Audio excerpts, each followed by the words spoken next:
গতকাল রাতে যে পরিমাণে ঝড় বৃষ্টি হয়েছিল তার চেয়ে বেশি পরিমাণে পাতা এই বারান্দা থেকে রান্নাঘর থেকে শুরু করে রান্নাঘরের পাল্লাটা খোলা ছিল, সেখান থেকেও খানিক পাতা ঢুকেছে।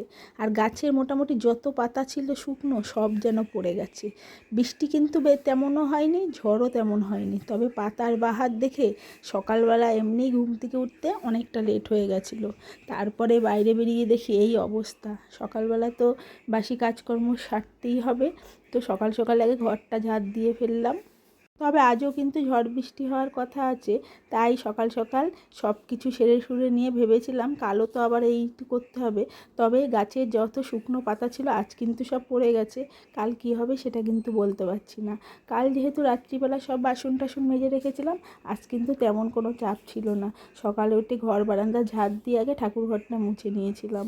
আসলে আজ তো সোমবার, আর এই দেখো উঠানের অবস্থাটা এরকম, নারকেলের ডগাও অনেক পড়েছে। সাথে সাথে ঠাকুর ঘরটা মুছে নিলাম। রবিবার রাতে আমি কিন্তু নিরামিষ হবে বলে সোমবারে প্রত্যেকটা বাসন টাসন গ্যাস সব একবারে ক্লিন করে রেখেছিলাম। আসলে সোমবার দিন সকালে উঠে অত তাড়াতাড়ি করে হয় না। সমস্ত ঘর বারান্দা মুছে নিয়ে এবার উঠানটা ঝাড় দিয়ে নেব। আসলে উঠানটা ঝাড় দিতে আমার কিন্তু আজ আধ ঘন্টার মতো টাইম লেগে যাবে। এত পাতা পড়েছে যে কি করব সেটাই বুঝতে পারছিলাম না। মোটামুটি উঠানটা এখন ঝাড় দেওয়া হয়ে গেছে। আর এই যে এই বট গাছটা দেখতে পাচ্ছ, একদম ছোট্ট চারা গাছ লাগিয়েছিলাম, সাথে কিন্তু একটা অশ্বত্থ গাছও রয়েছে। এটা কিন্তু অনেক বড় হয়ে গেছিলো, আর আমরা কিন্তু এর ডালগুলোকে কাটিং করি, এই জন্য কিন্তু বেশি বড় হয়নি। এই সবে কাটিং করার পরে নতুন নতুন আবার পাতা গজিয়েছে। একদিন সকালবেলা যখন তুলসী গাছে জল দিই তখন কিন্তু এই গাছ দুটোতেও জল দেওয়া হয়। তাই কিন্তু এর গাছের গোড়ায় কতগুলো শশার বীজ ফেলেছিলাম, সেগুলো কিন্তু এখন চারায় পরিণত হয়েছে। আর এদিকে সকাল সকাল স্নানও করেছিলাম। আর আমি এখন যে সিঁদুরটা দিই এটা কেয়া সেটের সিঁদুর, আমি কিন্তু সবসময় এই সিঁদুরটাই ব্যবহার করি। এতে করে কি হয়, কোনো সমস্যাটা আর হয় না। তো সকাল সকাল স্নান করে রেডি হয়ে এবার কিন্তু ঠাকুর ঘরে চলে যাব। তবে কিন্তু এখনও ফুল তোলা বাকি, সেটা কিন্তু এখনই সেরে নেব। এবার মাথাটা আঁচড়ে নিলাম, আর গাছে এখন প্রচুর পরিমাণে ফুল ফুটেছে। আজ আবার ঘুম থেকে উঠতে অনেকটা লেট হয়ে গেছিলো, তাই স্নানটাও কিন্তু অনেকটা লেটে হয়েছে। সকালে ভেবেছিলাম একটু বাজারে যাব, ঘরে একদম সবজি নেই, সেটাও কিন্তু যেতে পারিনি, অর্ধেক রাস্তা দিয়ে ফিরে এসেছি। তবে আজকে ফুল তোলার সময় গাছে দেখো এই সাদা জবা গাছে এইটা দু পাপড়ি সাদা হয়েছে আর 3 পাপড়ি লাল ফুল হয়েছে। এই সাদা জবা গাছে অন্যরকম ফুল হয়েছে, এই ফার্স্ট আমার গাছে এই রকম ফুল ফুটেছে। তবে আমি আজকে খুব খুশি, যেহেতু আজকে সোমবার ছিল এরকম একটা ফুল পেয়েছি। ঠাকুর ঘরে চলে আসলাম, এসে রাধাকৃষ্ণকে আগে ঘুম থেকে উঠিয়ে নিলাম। আর আমাদের রাধাকৃষ্ণটাকে দেখলে না আমার প্রাণটা পুরো ভরে যায়, আর মনটাও খুব খুশি হয়ে যায়। এখন যেহেতু আমি কদিন পুজো দিচ্ছি, আমার মনের মতো করে পুজো দিচ্ছি। আসলে আমি কিন্তু অত নিয়ম করে দিই না, আর নিয়ম অত জানিও না। আমার মনে যেমন বলে আমি তেমনভাবেই পুজোটা দিই। সকাল সকাল রাধাকৃষ্ণকে উঠিয়ে দিলাম, আর আমি যখন পুজো দিই আমার স্নান টান সকাল সকাল হয়ে যায়, আমি কিন্তু সকাল সকাল পুজোটাও দিই। এরপরে রাধারানীকে উঠিয়ে দিয়ে একটু আরতি করে নিলাম, আর তারপরে ভোগের প্রসাদটা দিয়ে দেবো। আর ওই ফুলটাই আমি কিন্তু আজকে রাধারানীর চরণের সামনে দিয়েছি। আর এদিকে আজ যেহেতু সোমবার, সেহেতু বাবাকেও খুব সুন্দর করে সাজিয়ে দিলাম। আসলে বাড়িতে এখন অনেক তারাগাদা হয়েছে, এই জন্য তারাগাদা দিয়ে সিংহাসন সাজালে খুব সুন্দর লাগে। আর পাশের বাড়ি থেকে বেলপাতা নিয়ে এসেছিলাম, কারণ আমার বাড়ি এখনও বেল গাছ আছে দুটো, কিন্তু বেলপাতা এখনও বয়স হয়ে গেছে আর ঝরে পড়ছে, নতুন পাতা বেরোয়নি।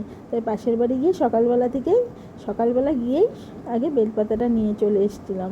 আসলে পাশের বাড়ির গাছে কচি কচি পাতা বেরিয়েও গেছে, আর এত সুন্দর পাতা দেখে না আমার বাড়ির সেই বড় বড় পাতা নিয়ে আর পুজো দিতে ইচ্ছে করে না। তো তারপরে রান্নার দিকে চলে গেছিলাম। আজ একটু মটর ডাল ভিজিয়েছিলাম, আর ভাবলাম একটু বড়া করব আর খানিকটা ডাল করব, কেননা আজ কিন্তু সোমবার, একদম নিরামিষ খাই। সাথে ভাতটাও বসিয়ে দিয়েছিলাম। আর কালকে পাড়ায় সবজি নিয়ে এসেছিল কাকু, তার কাছ দিয়ে খানিকটা পুঁই শাক রেখেছিলাম। আর সজনে ডাঁটাগুলো প্রায় অনেক কদিন হয়ে গেল আমি প্লাস্টিকে রেখেছিলাম বলে এখনও কিন্তু তরতাজা আছে। আজ বানাবো সজনে ডাঁটার চচ্চড়ি, ডাল, সাথে করব বড়া ভাজা। আর সজনে ডাঁটাগুলোও কেটে নিলাম। আর পুঁই শাকটা যে করব সেটা সকালেও হয়ে যাবে আর দুপুরেও হয়ে যাবে। পুঁই শাকটা কেটে নিয়ে আমি বাইরে থেকে ধুয়ে নিয়ে আসলাম। তবে পুঁই শাক কাটার সময় দেখেছিলাম অনেক মাটি রয়েছে পাতার গায়ে, তাই জন্য ভালো করে বেছে নিয়ে বালতি ভরে জল দিয়ে আমি ধুয়ে নিয়ে এসেছিলাম। এরপরে ডালটাকেও বসিয়ে দিলাম। মটর ডালের মধ্যে দিয়েছিলাম কচি কচি ডাঁটা আর মিষ্টি কুমড়ো, তারপরে লবণ হলুদ দিয়ে ভালো করে ফুটিয়ে নেব।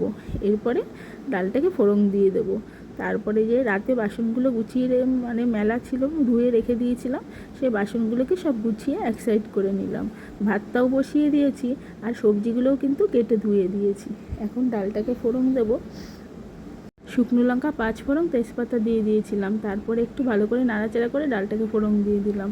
আর এই সপ্তাহে একদিন যে নিরামিষ খাই, সোমবার দিন, সেদিনই কিন্তু এই মটর ডাল বা মুগ ডালটা খাওয়া হয়, না হলে অন্য দিন কিন্তু মসুর ডালটাই বেশি খাওয়া হয়।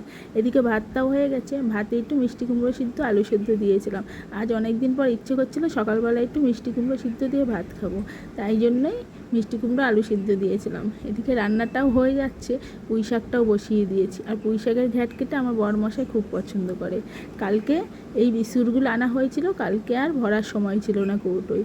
আজ ভাবলাম বিস্কুটগুলোকে সব প্যাকেট থেকে খুলে কৌটোর মধ্যে ভরে ফেলি। বিস্কুটের প্যাকেটগুলো খুলে ভরে ফেললাম।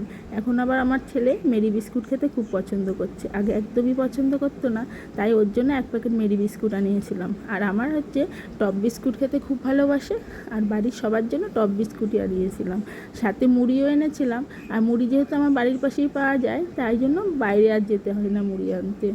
মুড়িটা আর ছাতুটা কিন্তু আমি বাড়ির পাশেই পেয়ে যাই। টপ বিস্কুটগুলো কোটোর মধ্যে ভরে নিলাম, আর সাথে যে মুড়িটা ছিল ওটাও ভরে নেব। তবে বিস্কুটটা সবসময় খাওয়া হয় না, ওই সকালবেলা কোনো দিন মনে হলে খাই, না হলে সন্ধ্যাবেলা একটু চা দিয়ে আমার ছেলে বিস্কুট খেতে পছন্দ করে।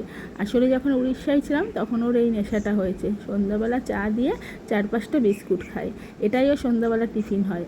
আর ওর জন্য আমি দুধ করেছিলাম, মানে পাশের বাড়ি থেকে গরুর দুধ আনতাম, এখন কিন্তু সেটা খাওয়া বন্ধ করে দিয়েছে। এখন মুড়িটাও ঢেলে নিচ্ছি।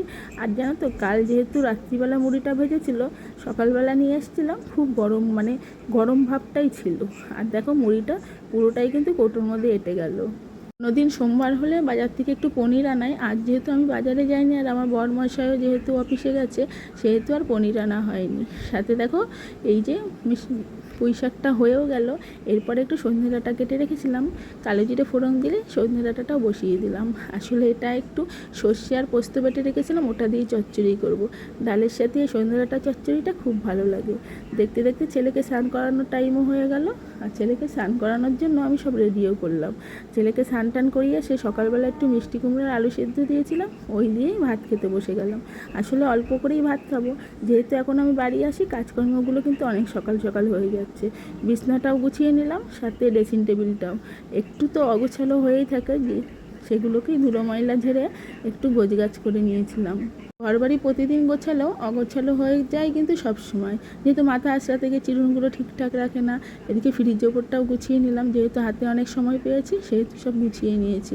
আজ আমি একা ছিলাম বলে ছেলেকে এক্সারসাইজ করাতে অনেকটাই লেট হয়ে গেছিলো, তার ফাঁকে ফাঁকে আমি এই কাজগুলোও করে নিয়েছিলাম। এখন যেহেতু ছেলে এক্সারসাইজ করছে, বেড কভারটাও চেঞ্জ করে নিয়েছিলাম, আর নিচের টেবিলটাও গুছিয়ে নিলাম। আর এদিকে দেখো, ছেলে যখন এক্সারসাইজ করতে গেছে তখন কিন্তু টিভিটা পুরো খোলা ছিল, সেই টিভিটা খোলা অবস্থাতেই ছিল। আর টিভির এত সুন্দর চেঞ্জ হচ্ছিল, আমি অনেকক্ষণ দাঁড়িয়ে দেখছিলাম যে সিনারিগুলো মাঝে সাঝে চেঞ্জ হয়ে যাচ্ছে, এত ভালো লাগছিল দেখতে, মনে হচ্ছিল যেন ওখানে যদি যেতে পারতাম সত্যিই খুব ভালো লাগতো। এরপরে বাড়তি যে সবজিগুলো ছিল সেগুলো ফ্রিজে ঢুকিয়ে রেখে দিলাম। এখন আমি চারিদিকে দেখছি কোথায় কি জামা কাপড় পরে আছে, সেগুলোকেও গুছিয়ে নিচ্ছি। আসলে বাড়িতে যখন থাকছি চারিদিকেই গোছগাছ করে রেখে দিলাম। আর এখন যেহেতু গরম ভাব পড়ে গেছে, ভোরবেলার দিকে অল্প অল্প ঠান্ডা লাগছিল, কালকে যেহেতু ঝড় বৃষ্টি হয়েছিল, তাই বেড কভারটা ছেলেকে গায়ে দিতে দিয়েছিলাম। এরপরে সমস্ত ঘর ঠোর সব ঝাড় দিয়ে নিলাম। এদিকে তো ছেলে এক্সারসাইজ করছে, আর এক্সারসাইজের ফাঁকে ফাঁকে আমি এই কাজগুলোও কিন্তু করছি। ছেলে যেহেতু 20 মিনিট ধরে এক্সারসাইজ করে, সেহেতু ও 20 মিনিট ধরে আমার অন্য কাজগুলো অনেক হয়ে যায়। এরপরে ছেলেকে এখন উঠিয়ে বসাবো, আবার 10 মিনিট রেস্ট নেবে, তারপরে আবার একটা এক্সারসাইজ শুরু করে দেবে। যেহেতু আমি বাড়িতে একা ছিলাম, ওর বাবা ছিল না, সেহেতু কিন্তু এক্সারসাইজ করাতে অনেক দেরি হবে বলে ওকে আগেই তাড়াতাড়ি স্নানটা করিয়ে দিয়েছিলাম। এরপরে ডালটা যে ভিজিয়েছিলাম সেগুলো মিক্সিতে করে বেটে নিলাম, তারপরে বড়া করব। আসলে বড়াটা খাওয়ার আগেই বানাবো। তবে আজ আসি, কাল আবার দেখা হবে। তবে এই বড়াটা বানাতে গিয়ে কিন্তু আমাদের খুবই ভালো লাগে, মাঝখানে যে বড়াটা খাবো যে ভাত দিকে না, সেটা খুবই ভালো লাগে।